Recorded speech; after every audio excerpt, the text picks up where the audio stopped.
Mais uma vez, bom dia a todos, um feliz sábado para você que está aqui na congregação, com a sua família, e para você também que se encontra em seu lar, na comodidade do seu lar, ou às vezes está na rua, no celular, não importa, você está ligado nesse momento na casa de Deus.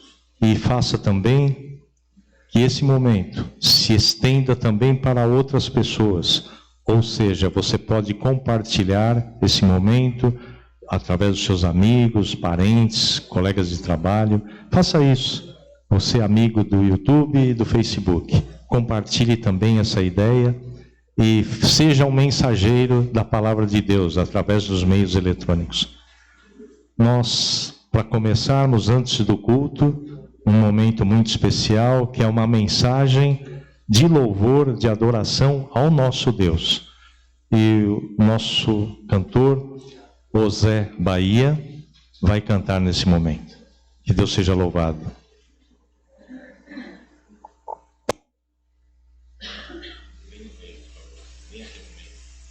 Meu bom dia a todos vocês. Que Deus possa ser...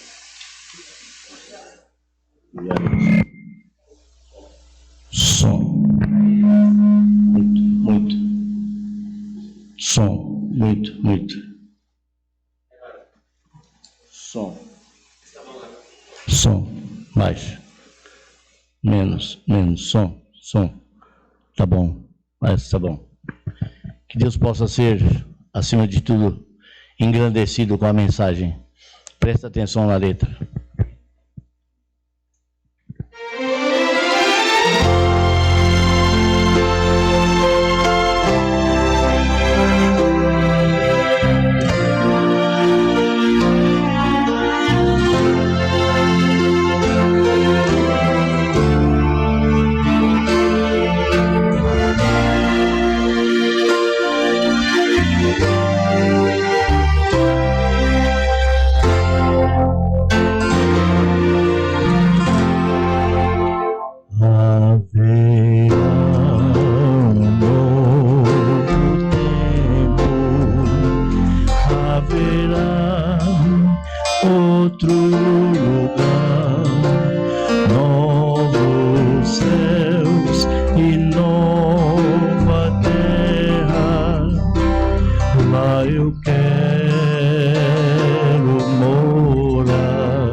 Nosso Salvador.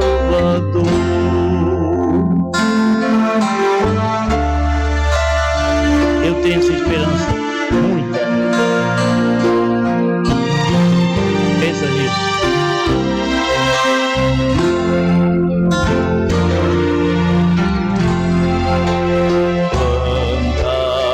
Plantaremos nossas vinhas, plantaremos nosso jardim, viveremos em famílias para sempre ali.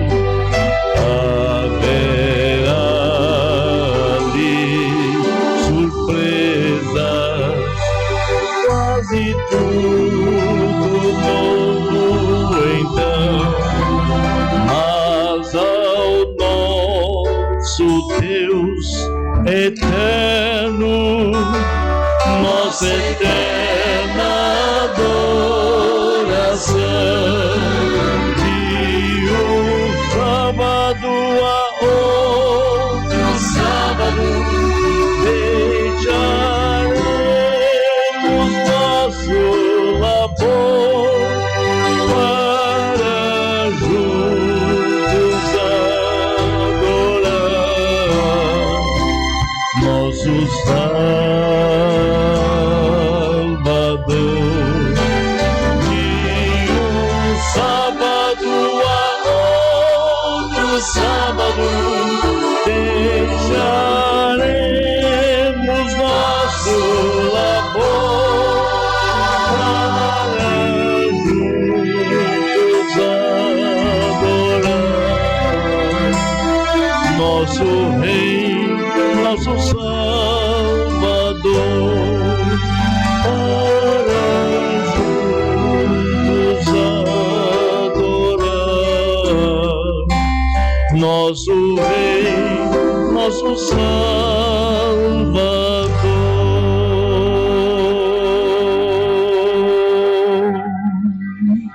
Amém. Glória a Deus.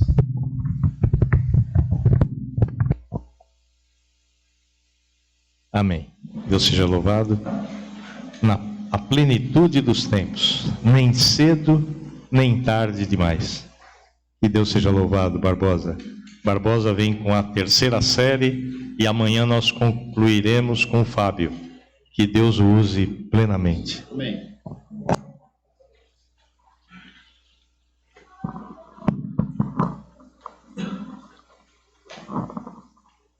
Bom dia a todos os nossos irmãos, feliz sábado a todos, todos que estão aqui presentes e aqueles que nos assistem, onde quer que você esteja, o Espírito Santo esteja sobre você. Amém. Agora nós vamos abrir a palavra de Deus. Quem tiver a Bíblia aí, pegue a sua Bíblia na mão, mas quem não tiver pode pegar também o celular, na palma da mão. Importante é termos a palavra no coração. Vamos orar? Senhor, agora nós vamos abrir a Tua palavra. Te rogamos que derrame Teu Santo Espírito sobre nós. Que tudo que nós lermos, tudo que nós recebermos de Ti, Senhor, fique gravado em nosso coração e também na nossa mente.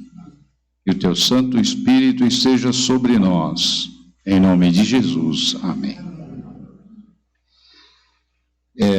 Eu gostaria de iniciar com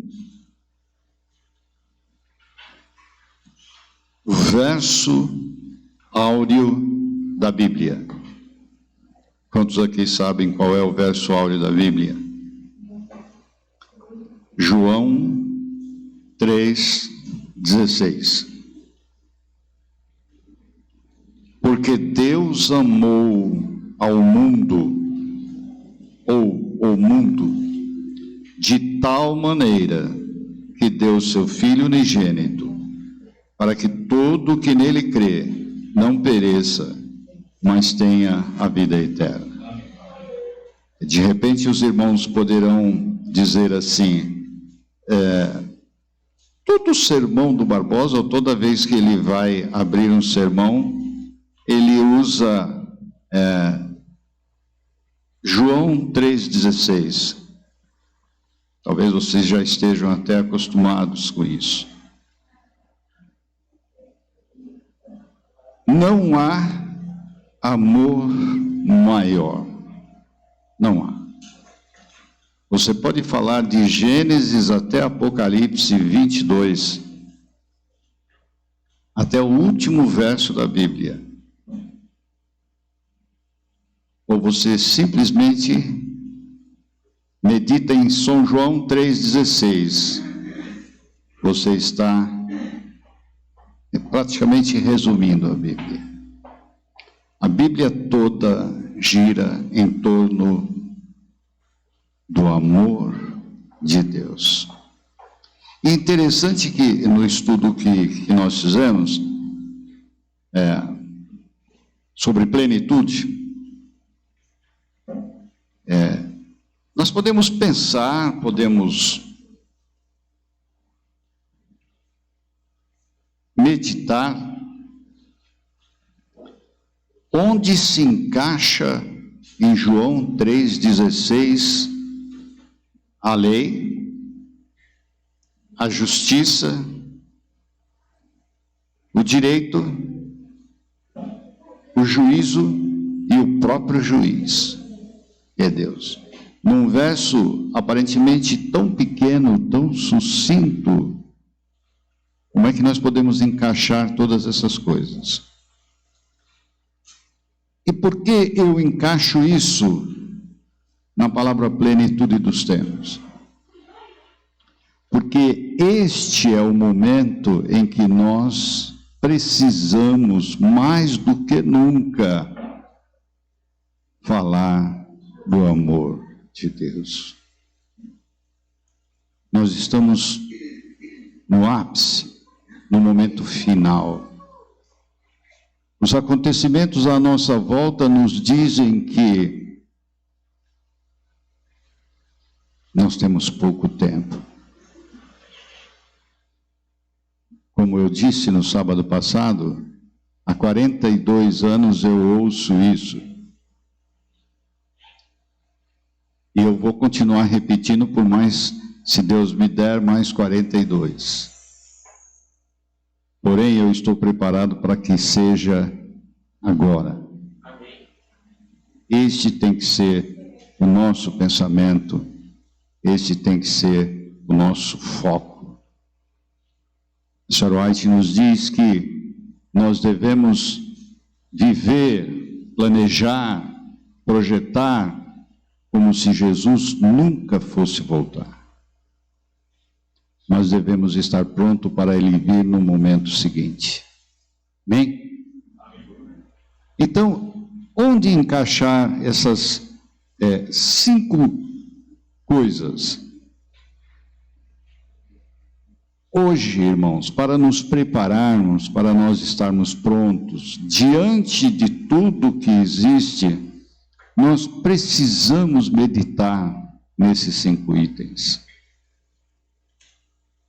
Pensando em lei, o que é lei? Vocês viram na lição da escola sabatina, uma lei da física, que só Deus pode, eu diria, manipular. A Terra gira em torno de si mesma, em torno de um eixo. Ela tem um sentido, nesse sentido e nesse sentido.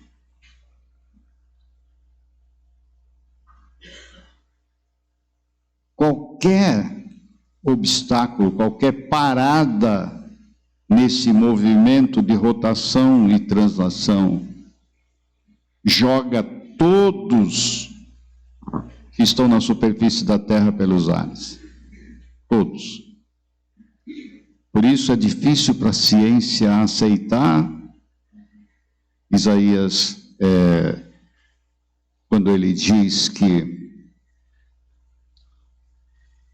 a sombra do relógio de Acás retrocedeu 10 graus. Vocês sabem o que significa 10 graus? Significa 40 minutos. Algum de vocês já tentou andar de costas por 40 minutos?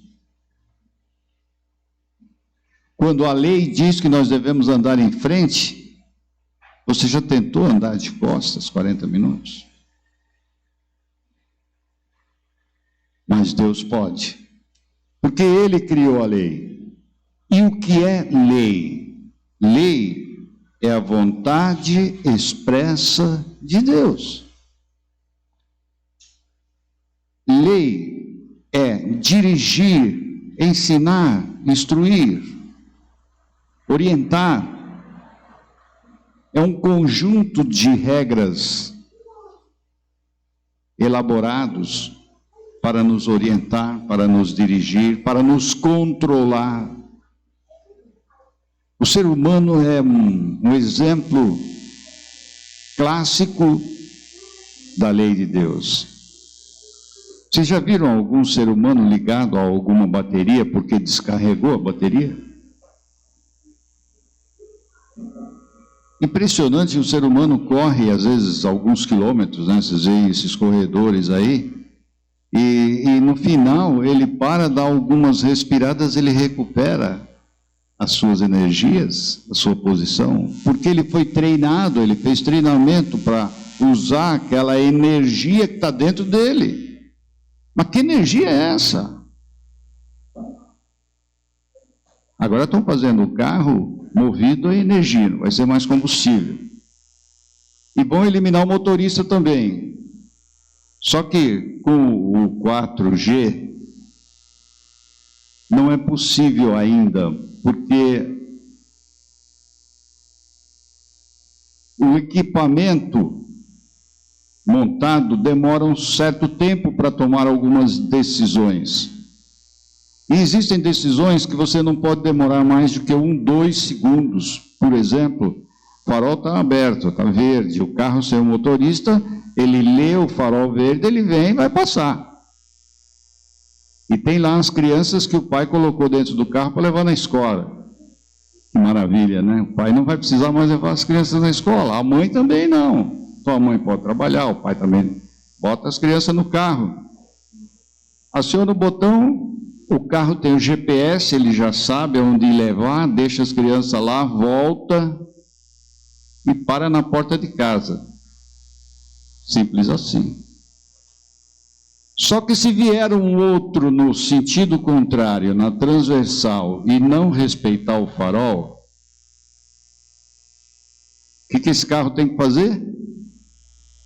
Ou acelerar e parar e deixar o outro passar. Quantos segundos ele demora para tomar essa decisão? Ele percebe, tem a sensibilidade de perceber que o camarada vai passar. Mas quantos segundos ele demora? É o tempo suficiente para o cara abalroá-lo e as crianças, quem sabe, sofrerem ferimentos. Por isso, esse tipo de veículo ainda não está totalmente liberado.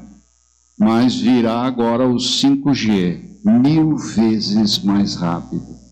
William, eu estava comentando com o William sobre o meu celular, até dó.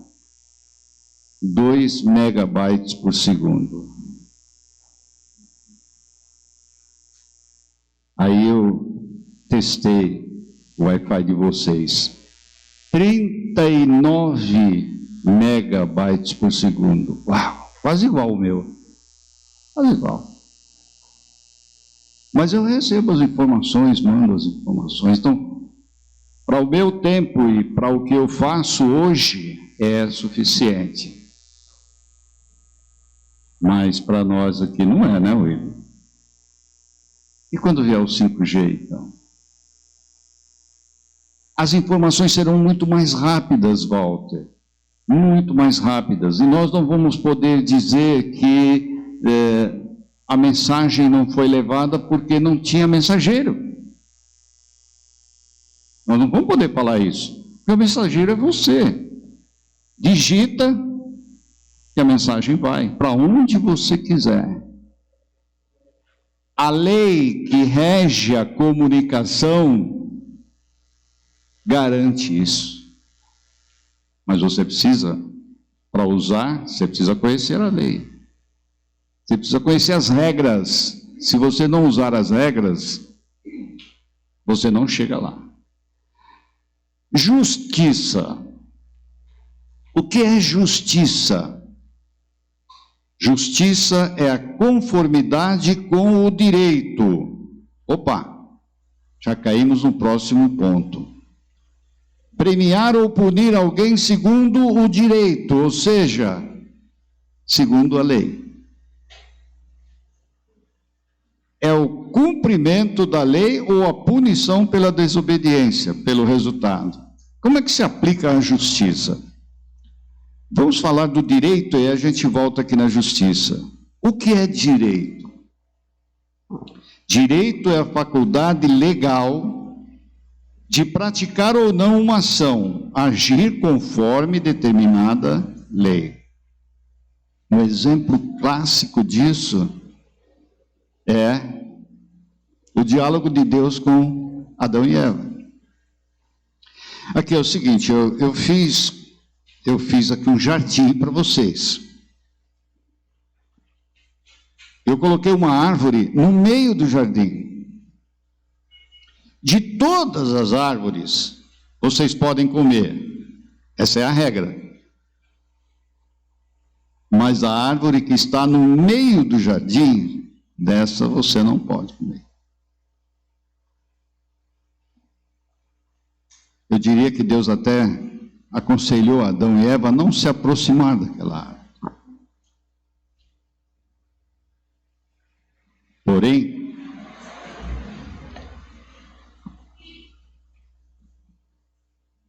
Deus deu o livre-arbítrio, Deus deu o direito de o homem desobedecer.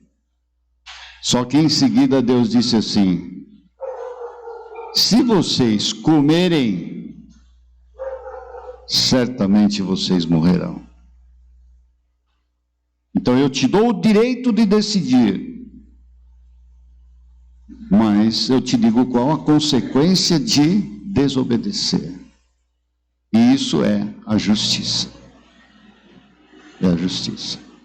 O homem desobedeceu, comeu. Interessante. O homem morreu, não? Sim ou não?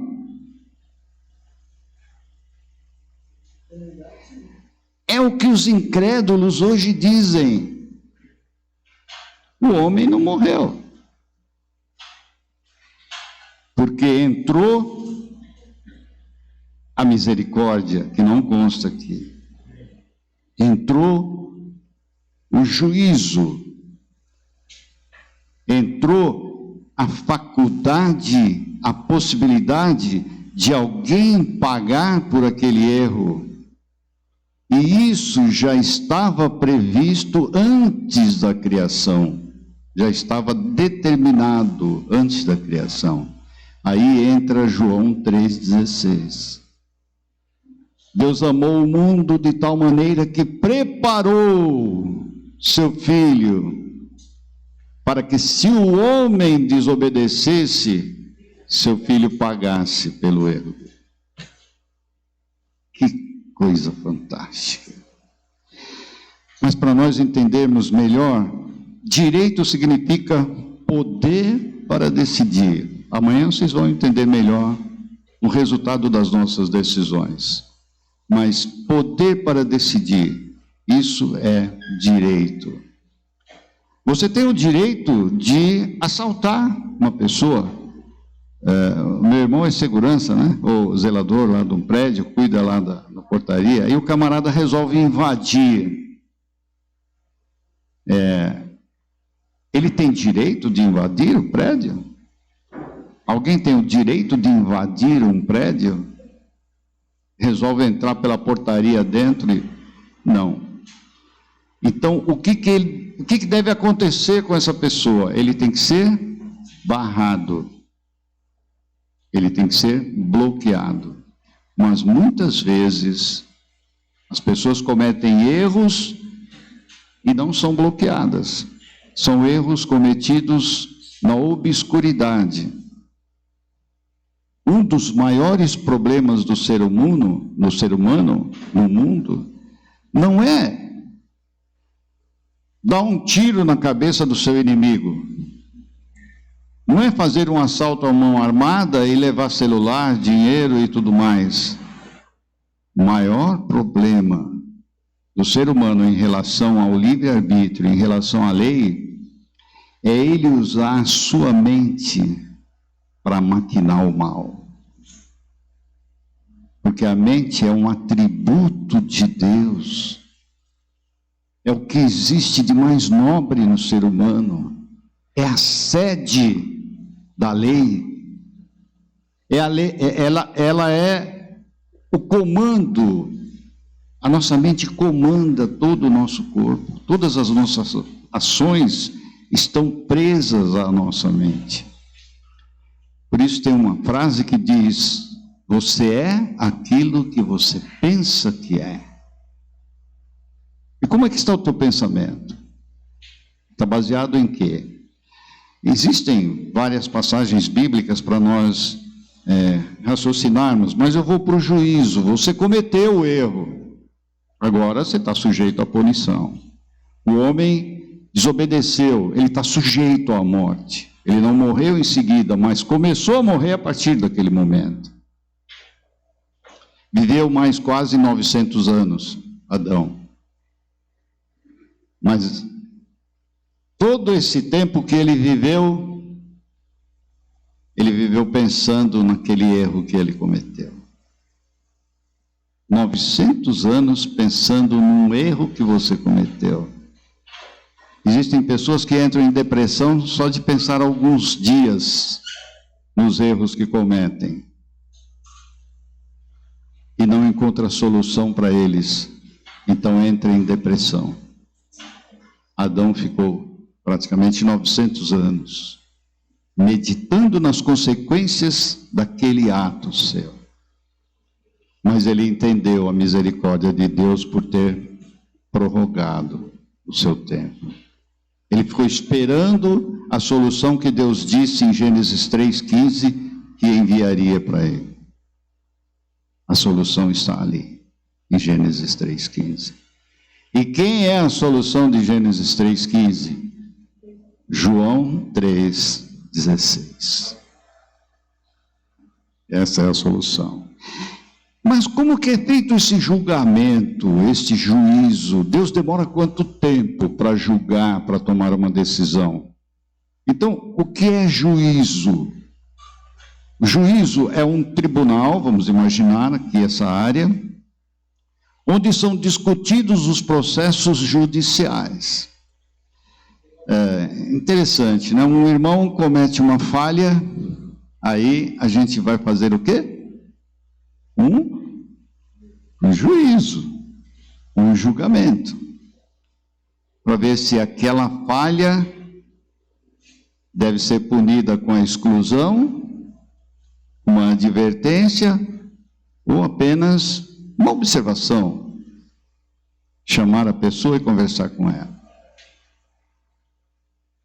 Eu presenciei de um julgamento desse tipo. Vou tentar ser rápido, Walter. É que as coisas vêm independente da minha vontade. Eu era ancião de uma igreja e estava fazendo trabalho missionário, como o Jobson gosta de fazer. Parabéns, Jobson. E chegou uma pessoa ofegante lá e disse: Barbosa, estão julgando a Maria. Maria, que é um nome apenas significativo, não significativo, apenas um apelido. Estão julgando a Maria. Eu conhecia o caso da Maria. A Maria tinha sido acusada, tinha sido comentado na igreja que ela estava cometendo adultério com um policial. Só que ninguém tinha prova. Eu era amigo da família. Numa cidade do interior, onde eu fui muito bem recebido, né? E eu peguei o carro e voltei correndo para a igreja. Quando eu cheguei na igreja, a igreja estava lotada. Nunca esteve tão lotada.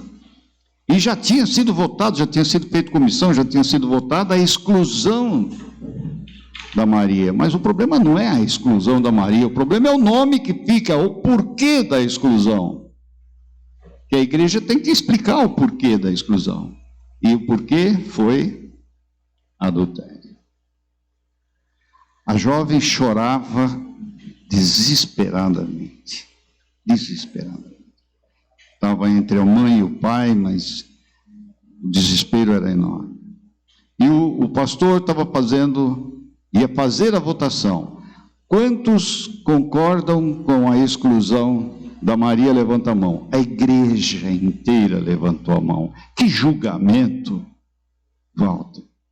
Até hoje eu nunca vi um julgamento igual. Se eu estivesse sendo julgado pelos anjos celestiais agora, e Deus disser assim: quantos de vocês concordam com a exclusão do Barbosa do livro da vida? Meu Deus.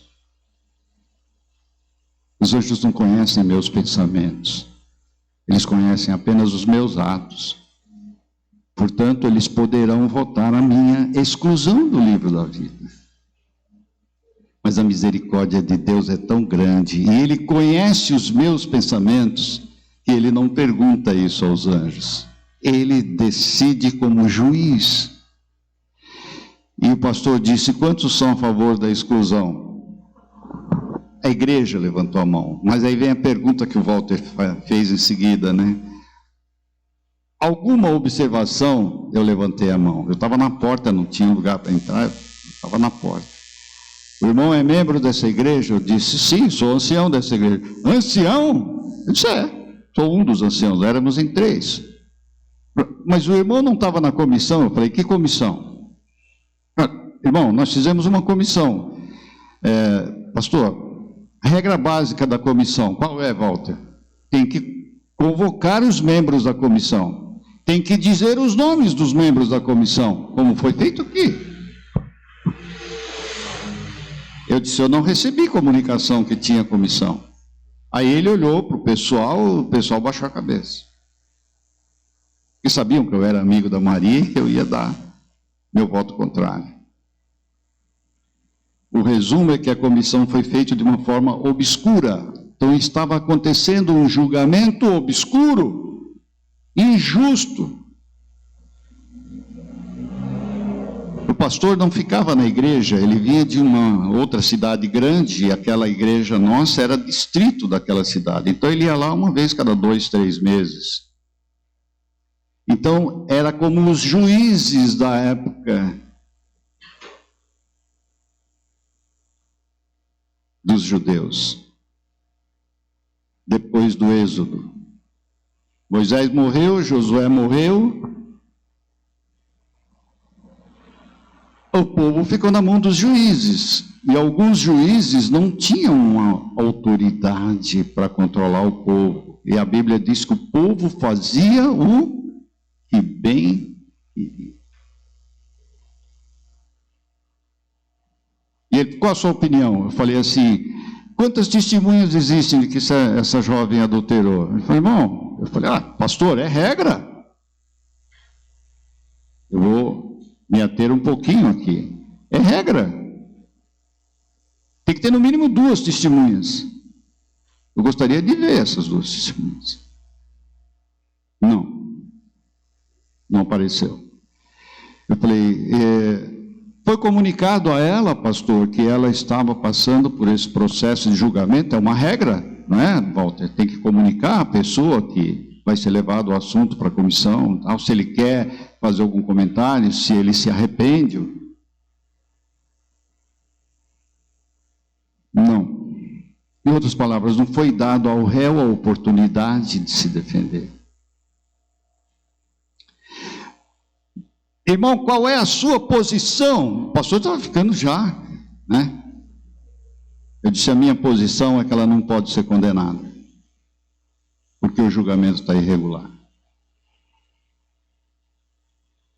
E qual é a tua sugestão? Eu falei: dá a ela um período de, eu vou citar 6 meses, mas pode ser 3, 6 meses, 8, 1 ano. Dá um período para que ela pense, raciocine, e depois nos procure e diga o que poderia ser feito para apagar o erro, se é que ele existe, ou para que ela possa se defender dessa acusação. O que vocês acham? Uma boa sugestão? Dar a ela a oportunidade para que ela se prepare, pense, tente se defender diante dos líderes da igreja, daquela acusação. Mas o que é mais interessante, já que vocês querem dar uma punição, dá uma suspensão por 6 meses. Deixa ela suspensa, não pode ter nenhuma atividade, nenhum cargo, durante 6 meses, enquanto estiver sendo analisado o processo dela. Ele achou boa a ideia. E ele pôs em votação, interessante como é, às vezes, a igreja. Antes a igreja tinha levantado, todo mundo levantou a mão condenando a irmã. Agora vocês acham, quantas mãos vocês acham que foram levantadas aprovando essa sugestão? Dá uma opinião aí. 1, 10, todos, metade? Não entendi.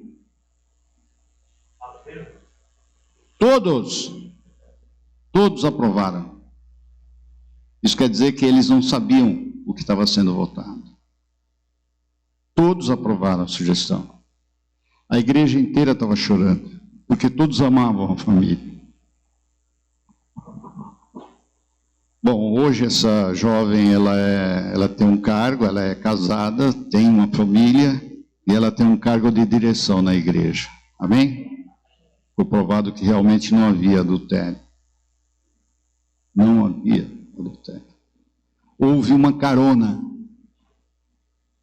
Ela trabalhava num cargo público e um policial deu carona para ela até a porta da casa dela. E eles ficaram conversando dentro do carro. Então havia luz bem na frente da casa dela, mas tinha uma árvore. E a árvore fazia sombra, interrompia a claridade da luz, exatamente no banco dianteiro. No banco traseiro não, mas no banco dianteiro não era visível, totalmente visível.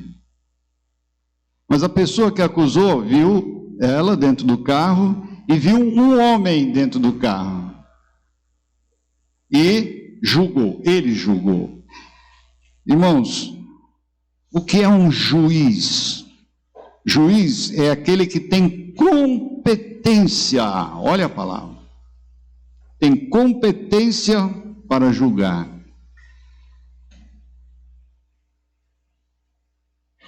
Como é que você julga teu irmão? Pela aparência? Pelo ouvir dizer? O Walter, eu ouvi dizer que você é um excelente ancião. Amém?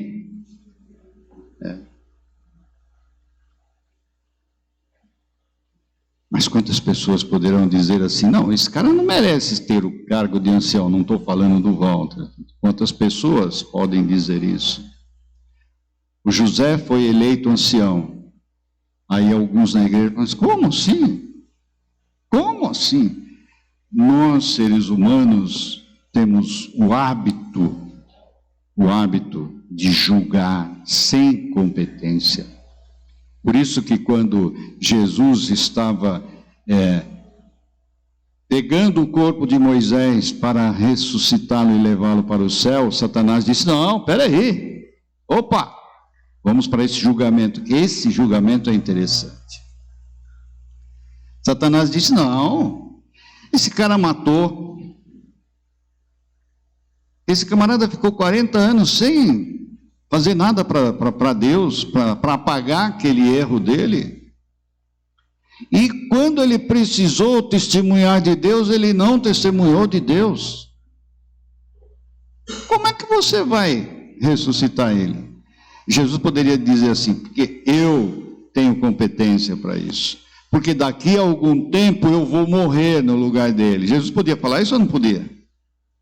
Não, Jesus não fez isso. Jesus disse o quê? Uma frase que ficou famosa na Bíblia. O Senhor te repreenda.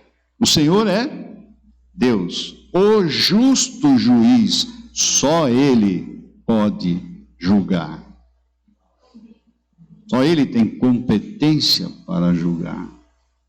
Só Ele tem competência para inocentar. Um erro não pode ser apagado a menos que ele seja quitado. Uma frase estranha, né? Mas se você deve uma conta no banco, essa conta só é quitada depois, ela só é apagada lá depois que você quita ela. Enquanto você não quitar, ela está aparecendo na mídia. Você abre o celular lá, ela já aparece. Você está devendo tanto. É assim ou não é? Você é preso de flagrante, cometendo um crime e vai para a cadeia. Aí você vai aguardar o julgamento, mas o delegado faz um pré-julgamento. E ele diz assim, olha, você pode pagar uma fiança. Se é réu primário, você pode pagar uma fiança. Aí ele estipula aquela fiança, você tendo o dinheiro, paga e vai embora. Foi apagado o teu erro? Temporariamente, sim. Temporariamente, sim. Por fim, onde entra João 3,16 nessa história? Vamos analisar devagarinho. Porque Deus amou. Deus não tem amor. Deus não tem amor. Deus não tem ira. Porque Ele é amor. E por Ele ser amor, Ele não tem ira. Então, quando em algumas passagens bíblicas diz assim, a ira de Deus, aqui é uma interpretação humana. A reação de Deus foi porque Ele não concordou, aquilo ofendeu a Ele. Mas o ser humano ele não se alonga nessa explicação, ele prefere dizer assim, é porque Deus ficou irado. Mas Ele amou tanto o mundo. Esse tanto aqui, nós poderíamos tirar essa palavra tanto e colocar assim, Ele amou infinitamente o mundo. Ele amou de tal maneira, quando você não tem uma explicação, a palavra composta, de tal maneira, é porque você não tem uma explicação, uma palavra que substitua essa. A grandiosidade do ato. E depois ele diz assim, que Ele deu seu Filho para pagar o erro de todo mundo. Oh, irmãos, como nós devemos meditar nisso. Deus morreu na cruz, quando Ele disse assim, está pago, Tatalástai, Ele quis dizer o seguinte, acabou, vocês não têm mais dívida, eu paguei tudo. O véu se rasgou de alto a baixo, não precisava mais oferecer sacrifícios, os sacrifícios perderam o sentido a partir daquele instante. E aí Jesus foi elevado às alturas, e Ele está diante de Deus, como nosso advogado. Então, quando você, é uma figura que não apareceu no meu comentário, mas quando você vai ser submetido a um julgamento,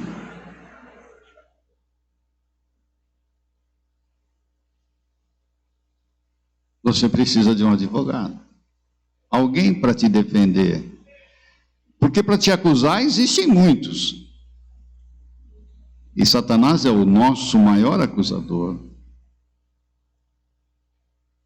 e Jesus é o nosso advogado. Então, é o advogado da acusação, é um promotor, e é o advogado da defesa. Oh, maravilha! Nós temos o maior advogado do mundo. Sabe tudo, conhece tudo. Ele sabe até o nosso pensamento, o que nos levou a cometer aquela ação. E se o seu argumento não for suficiente, ele chega para Deus e diz assim: eu morri no lugar dele. Está aqui. Eu paguei a dívida dele.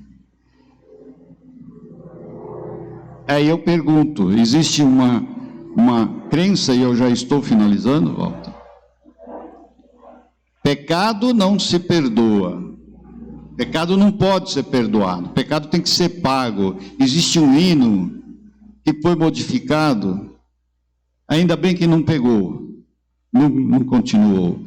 Mas o hino diz assim: pecado não se discute, não se explica.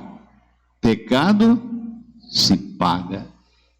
E Jesus pagou. Aí algumas pessoas tiraram essa palavra. Pecado não se explica e pôs: pecado não se perdoa. Pecado se paga. Oh, que pena.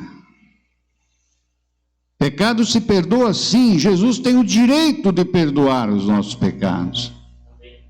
Por quê? Porque Ele morreu por mim. Ele pagou por mim. Então, se Ele pagou e Ele pagou, Ele tem o direito de me perdoar. Por isso, quando Ele chegou diante daquele paralítico, eu não estou pegando as passagens, porque senão nós vamos até às 2h da tarde, mas Ele chegou diante daquele paralítico e disse assim: perdoados estão os teus pecados. Os judeus falaram: só Deus tem poder para perdoar. Quem é você? Aí ele disse assim: mas para que vocês não discutam muito, e para provar que eu tenho poder para perdoar pecados, o que é mais fácil? Mandar para ele pegar o seu leito e andar, ou perdoados são os seus pecados? Bom, falar que os pecados são perdoados é mais fácil, né? Não existe uma ação visível, mas o paralítico continua paralítico. Então Jesus disse assim: para que fique provado que eu tenho poder para perdoar os pecados, toma o teu leito e... O paralítico pulou. Ele não levantou como eu levanto, às vezes que eu estou de joelho aqui. Ele pulou, botou o leito embaixo do braço e saiu. Isso é o perdão do pecado. Irmãos, se vocês quiserem entender um pouco mais esses comentários que foram feitos aqui, leiam Salmo 119. Eu vou finalizar com esse comentário rápido. O Salmo 119, ele resume todos esses assuntos que eu falei. Mas você tem que ler do versículo 1 até o fim. Eu era diretor de um grupo e uma irmãzinha que frequentava lá há muitos anos, os filhos não iam mais na igreja. Ela ficou doente e um dia, um sábado, foi num domingo à noite, uma filha dela foi assistir o culto e todo mundo estranhou, né? Olha, a Joaninha está aí. Ela assistiu o culto e fui eu que preguei naquela noite. Quando terminou o culto, ela me chamou do lado e disse: minha mãe quer falar com você. 9h, 9h30 da noite. Eu disse: tá bom. Ela está aí? Não, ela está em casa, está acamada.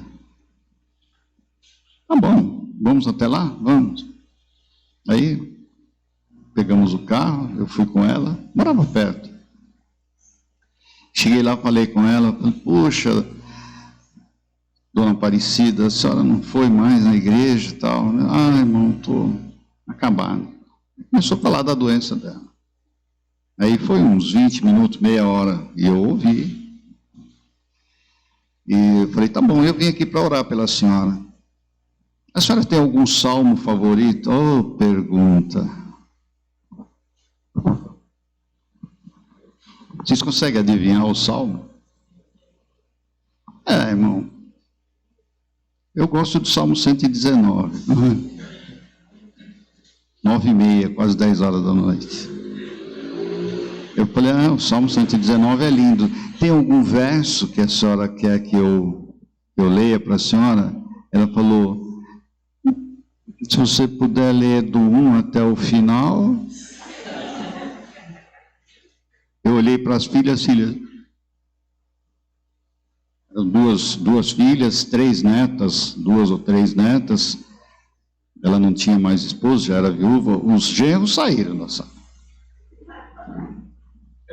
Assisti o jogo. Eu falei, pois não. Aí a filha trouxe uma cadeira, botou ali do lado da cabeceira, e eu comecei a ler o Salmo 119. Mas eu não li o Salmo 119 como se eu estivesse correndo da polícia, não. Eu li exatamente como eu prego para vocês aqui. Por isso que eu estouro o horário toda vez. E quando eu terminei de ler, ela estava com os olhos fechados. Eu olhei para as filhas dela, elas fizeram assim, como quem diz, não fala nada. E eu levantei e fui embora. Ela faleceu, não sei se foi naquele dia, mas ela faleceu, as filhas dela foi lá na igreja comunicar o falecimento, disse que ela faleceu exatamente daquele jeitinho que ela terminou de ouvir o Salmo 119. Suave. Como é que está a tua vida? Como é que estão as tuas decisões? Teus planos? Como é que você está preparado para essa pandemia? Como é que você recebe as mensagens de irmãos que estão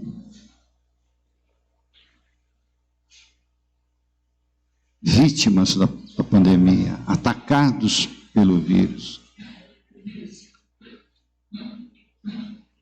Como é que está você? Você está imune? Está preparado?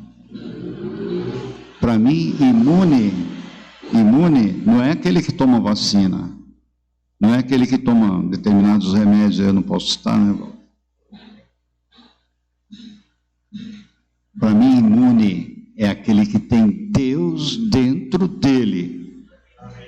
Esse está imune. Nenhum vírus derrota o meu Deus, nem. Aí um pregador, finalizando, ele fez uma pregação e na hora do apelo ele falou, não era adventista, era de uma outra igreja, ele falou que o vírus jamais atacaria ele, porque, e aí citou um monte. Semana seguinte ele morreu. Precisamos tomar cuidado com a nossa segurança. Ela está baseada em quê? Em que está baseada a tua fé? São João 3,16. Deus amou o mundo de tal maneira e deu o seu Filho unigênito para que você, que crê nele, não pereça, mas viva eternamente. Amém?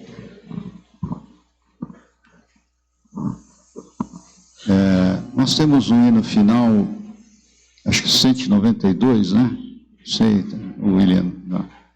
Esse hino, eu pediria aos irmãos que analisem, pensem na letra dele. É fantástico.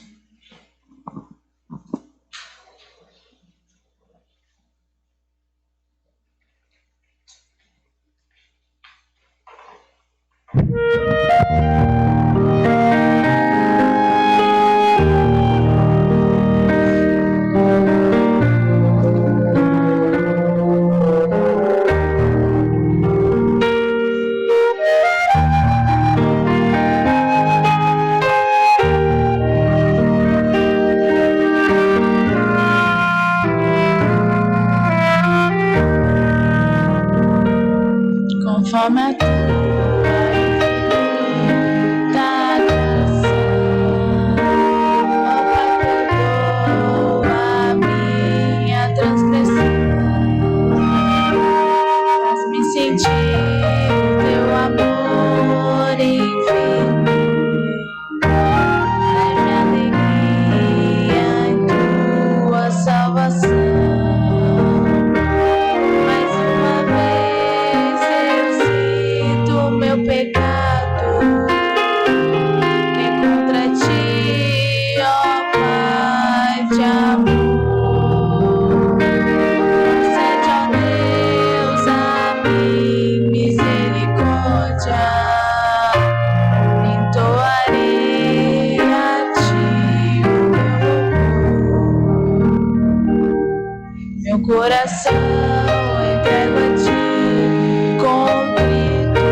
Senhor, nós te agradecemos pela tua bondade, pela tua misericórdia, pela tua justiça, pelo teu amor, pela dádiva do teu Filho amado, pela garantia de que o nosso nome permanece inscrito no teu livro da vida, Senhor.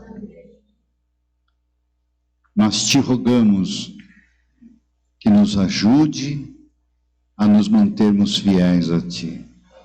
Não solte a nossa mão, Senhor, para que não caiamos diante das tentações. Usa-nos para a tua honra e tua glória. Nós te rogamos em nome de Jesus. Amém.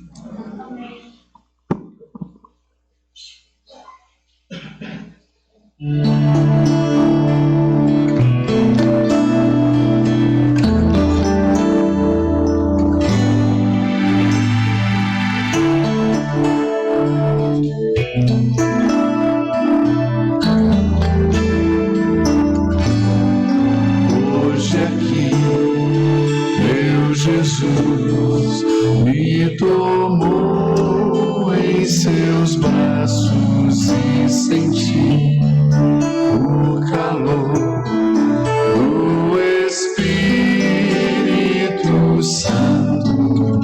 Vou em paz, pois o meu Deus ao meu lado vai ficar, e em breve sua face